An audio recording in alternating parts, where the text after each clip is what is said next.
My father was a very successful tax accountant. So he used to take me to the nearest shopping mall, and he asked me which store is making most money. And I look around. I was, small, 6, 7, and the fish market, because a lot of people are, buying fish, very busy. They must be making a lot of money. Son, you're right. There are a lot of people.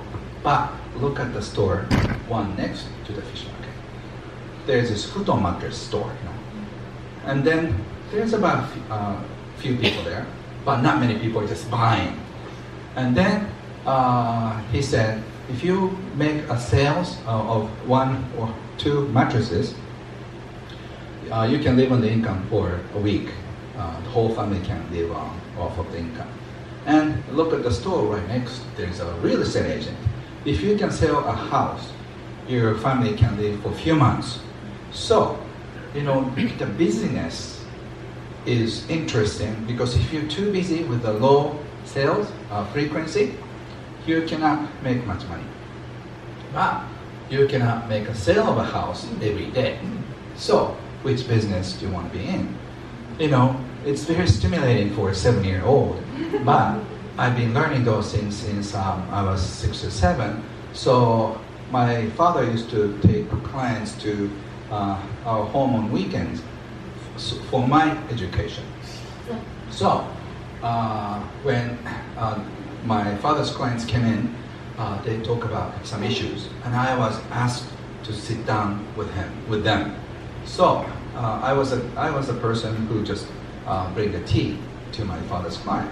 So those clients, they thought I was just a little boy, who doesn't know anything. But with the tea, I'll ask them questions like, sir, what is your company's ROE? What is a ROI? How about turn out some ratio in the accounting terms? And these clients are turning to blue. Who's this kid? And I was sitting in the room of this meeting. So since I was very small, I learned about what's really going on. Like some companies, employees embezzle money, and they run away with other employees that they fell in love. So the dramas. And since I've learned so many dramas, I learned so much about money by age 10. And one day, when I came home from school, my father was crying in the kitchen. And my father is a very, samurai type of Japanese guy who does fencing, karate, and all those things, martial arts,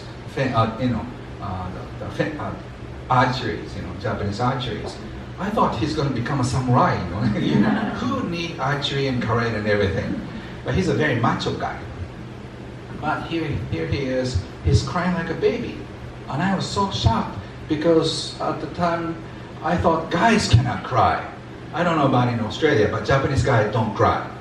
They don't smile either. But so I was so shocked, and my mother took me aside and told me what happened to him. His best buddy and his friend and his client committed suicide. Wow! And I learned the word suicide, of course. And then not only he killed himself, he killed the entire family of 4, and then committed suicide. It's called family suicide. And that really scared me. And so I had bad dreams for days and months after that, years to be honest. And later I found out from other sources that my father had the money, something like $50,000, so family can live on for a while, to give a loan after they file his client, my father's client filed bankruptcy.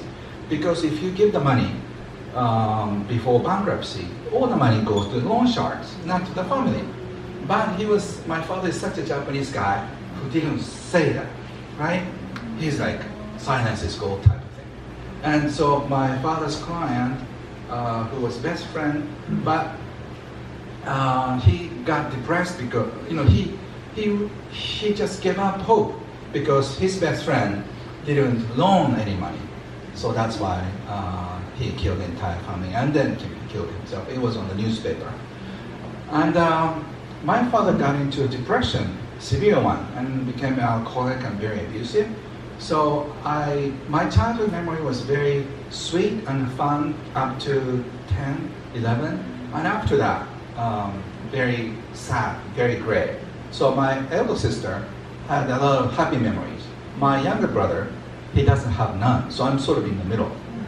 But since then, what's wrong with that? What is money?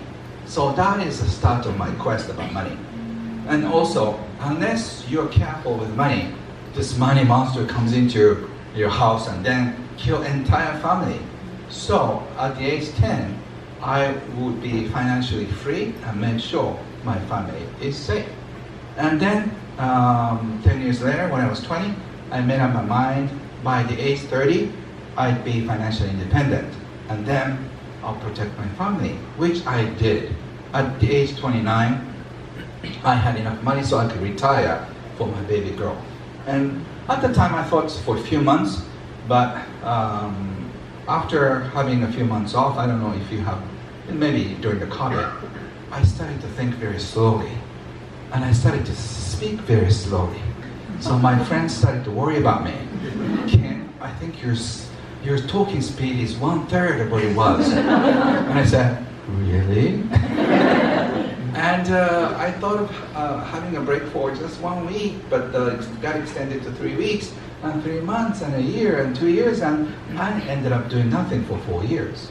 Instead, I was a master of changing diapers in 2 minutes, which I cannot really use a skill for other places. But during the semi-retirement, I had this vision of helping people. When I saw a mother and daughter in the park one day, and she came into the park, and then I was kind of watching, I think we were looking for clover, 4-leaf clovers with my daughter. So we're kind of observing. So our daughter came in, and then they were enjoying, swing like a minute and a half. And then her mother said, "It's time to go." And little daughter said, "Mommy, we just got here." And I was like, yeah, she was right. They just got here. And the mommy said, your mom has to go to work, so you cannot stay in the park. So it's time to go. I go, really? And she wants to stay, but they have to go. And I got really heartbroken about the girl who wanted to stay in the park or stay in the swing. And on that night, I was thinking, why? Why could she not? Why could they not stay in the park? It's because of money. If they had more knowledge about money, and if they learned how to work with money, they could have stayed in the park as long as they wanted. So I got this inspiration to write. Maybe I can help people. So if I can write about happiness and money, people would be interested. So I was so excited, and I asked my wife, how many people do you think is going to read my book? You're not excited? And she said, oh, I'm busy, And then I got like discouraged. And then a friend came over and said, what are you doing, Ken? And he said, I'm writing a book. I'm writing an essay, is what I said. So he said, wow, I want you to first show it to me. And he was reading my 4 pages of essay, and she got super excited. And at the time, my ranking in my house is very at the bottom, my caste. My baby, my wife, the housekeeper, and I'm down here. So I was so excited. Somebody enjoys me, and I could only change diapers, but I could do probably more. So I wrote more. And about 26 pages, I started giving away to people. And people loved it. So I started giving away. So I staple about 20 or 50 copies every week for my friends. But I kept doing it, so I got sore hands. I couldn't I couldn't even lift a coffee mug. So my friend said, why don't you hire a printer? so you don't have to do the stapling. I said, that's a good idea. So at the time, there's something called telephone book. You know, if you're young, people don't know telephone book. You know, how many of you remember telephone book? Good, thank you. And then on the P printer, you know, there is this guy, and I just called him up, and he came with a code. And I asked him, can you print 200 or 300? And he laughed and, no, we only 1,000. Oh, okay. 1,000. I don't think I have that many friends. But, okay, but if that's a minimum.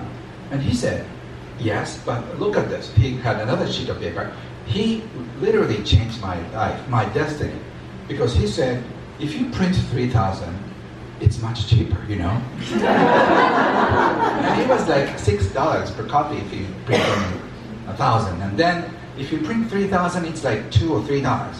Wow, I'm making a lot of money by this. And then I signed the contract. And a few weeks later, 2 trucks came in front of my place. And then I thought somebody's moving in. And they asked my address. And do you happen to have heavy boxes? Oh yeah, very heavy. Oh my God, that's my booklets. And I had to just empty one room out and then put all the boxes in. So I had to be creative. I have to come up with good excuses why these boxes end up in here. You know, I came back from walk and then, I don't know, somebody put them in here. It doesn't really work, right? Because it's my booklets. So I have to go like straight to my wife. I'm so sorry, you know, when I signed the contract, he said 3,000 is cheaper, so I signed the contract. It's not really my fault. I think he just got me into doing it. And she was very understanding. Oh, of course it's not your fault. And oh, thank you. I promise I'm gonna get rid of these boxes in 3 months. And she said, 1 month, boxes out, or you out. And then I went crazy to just, you know, you said my essays are great, right? I printed some. You want 50? Oh, you want 100? Okay, I'm gonna send you 100 copies. And then 100 copies here and there. And then at the end of the booklets, I said, I'm gonna give this copy to anybody who wants a copy for free. And I'm gonna pay for the coverage, postage, which was a big mistake. Because at the time there was something called fax machines. And every morning when I woke up, there were this thick fax applications for free booklets. So I went crazy giving away booklets. So I printed 3,000 more, 5,000 more. And by the time I printed about 100,000 copies, which cost me about 100,000 US dollars, a publisher called me and they asked me to write a book.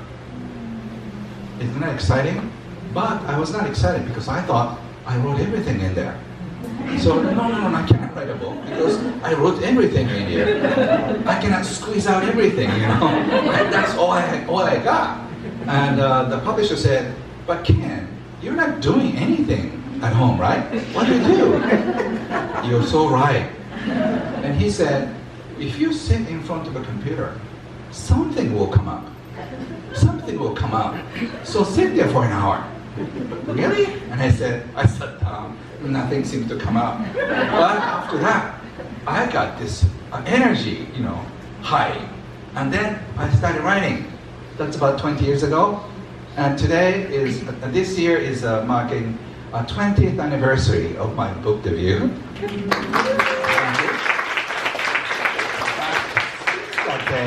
I've been writing like crazy. I mean, who would write 200 books, you know, like 10 books a year, right?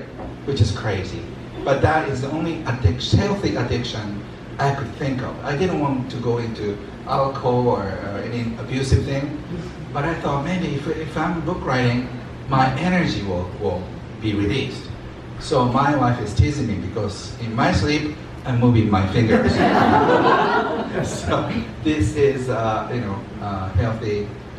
healthiest addiction I could think of. But I'm going to stop writing in Japanese as of this month. So from September, I'm going to start writing in English.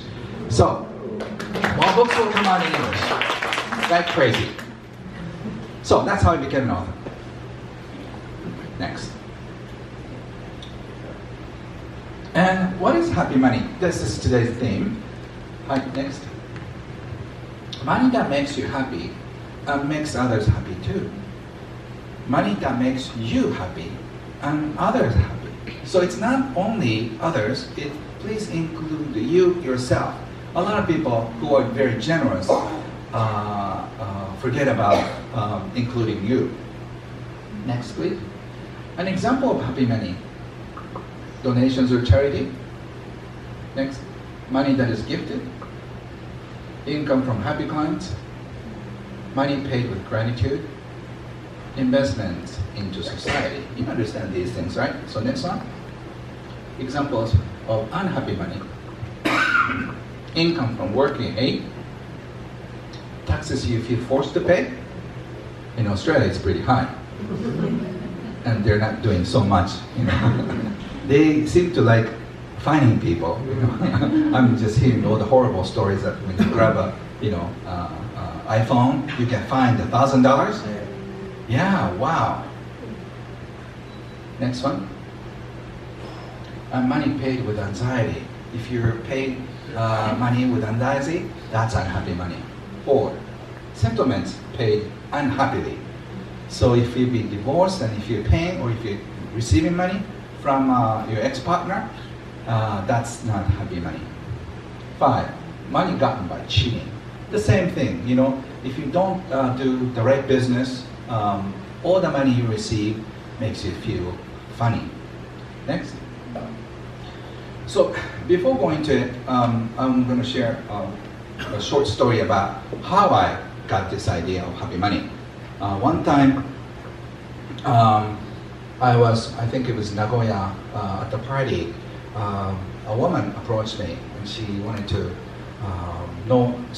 know what kind of wallet I had. So she said, can I take a look at your wallet? And at the time, celebrities wanted to, people wanted to know what kind of wallet, long, big, leather, or wallet that they have. So I said, okay, and passed them to her. And she said, is it okay to take out all the bills? Okay, of course, as long as you put them back. And she was checking something. Oh, this is good, this is great, oh, this is amazing. And then she was saying something to herself. And she put all the bills back into my wallet and she gave it back to me. And she said, congratulations, Ken, you passed the test. All your money is good. I got really confused. I didn't even take the test. And she said, all your money is smiling in your wallet. That means you made a lot of people happy and receive money. And she said, I forgot to introduce myself. I'm psychic. I see things that other people cannot see. And she said, on the other hand, if I take a look at the wallet and if they don't do the work they like, or if they cheating, or if they try to take advantage of other people and get money, their money is crying in your wallet, or angry. They're very upset in your wallet. So I can feel the energy. So Ken, you're good to go. I said, thank you. And I was thinking of my friend, oh yeah, that guy has a very angry money. You know, you're thinking the same thing? You know, your uncle, he has a happy money. But my neighbor, oh, they must be so upset. So, among all the people, your relatives and friends and bosses and clients, some people have unhappy money, some people have happy money. It's not how much they have, it's how they relate with money. And I got this inspiration from her, and I started writing on happy money. So, the true nature of money, energy that can be exchanged for many different things. 2, a measurement of value everyone agrees on. 3, can set you free or chain you down. Money is a funny thing. It's the same thing, but for some people, it guarantees freedom. For others, it chains you down. There are so many people who think they cannot leave their home. It's almost like the lockdown in Melbourne, you know, what, 5 kilometers? How many of you are from Melbourne? You know what I'm talking about, right? You can't leave the house You can, but it's like you have a long leash, 5 kilometers. Oh, I can't move, So, but we do that psychologically. We get locked down in our town because of the job requirements or the way you work. So, if you have money, you can do so many things. So that's why people make a long line, long queue for lottery tickets. But lottery tickets are not the answer because one, you don't win, and two, even if you win, there's a statistic saying 95% of the people found themselves unhappier after winning the lottery. So I would recommend stay away from lottery. If by any chance if you win the lottery, that is a shortcut to unhappiness. And there's only a few percentage of people who checked no change. Just guess who they are. They were already wealthy. So when they won $5 million, all their friends are celebrating with champagne. Wow, congratulations! Wow, you can win the lottery. Oh yeah, it's amazing, isn't it? I'm going to donate everything to the children's hospital.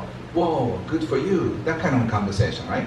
But if you win, let's say, $3 million in the regular workplace, what would your friends say? They're going to host a good party. Ken, congratulations on your lottery. And they're expecting you to pay for everything. And then, the funny thing is that if they win like $26 million, for example, don't you think he is a good buddy, so he's going to pay all my mortgage, So what if 20 people around you start thinking, your uncle, your niece, or your cousin, they expect something high. And then, what if you say no? You become a bad person. So it's you feel hard to stay in the job. So a lot of people quit. And you buy a house, and a second house, and invest in a Ponzi scheme, and they end up losing everything. So if you don't have high money IQ, winning a lottery is a shortcut to unhappiness. So you need to know about money, how it does, because it's pulling the best and the worst from you. And it's sometimes so tragic, sometimes so funny, sometimes so healing. Next. Magnifies your emotions and personality.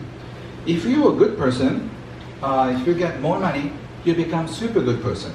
If you're a terrible person, cold person, mean person, you become 10 times meaner. So you bump into some unhappy, wealthy people and who seem to act so selfishly. Those people were selfish long before they become wealthy. So I'm going to solve a lot of mysteries around wealth and happiness and fairness tonight. 5. Method to express yourself and love. You can express who you are with money. Next. So what do financial free people share in common? This is something, since I was 20 years old, I witnessed all the wealthy people. One, they do work they love. They are enjoying their work, and they think of it, it's almost like a hobby.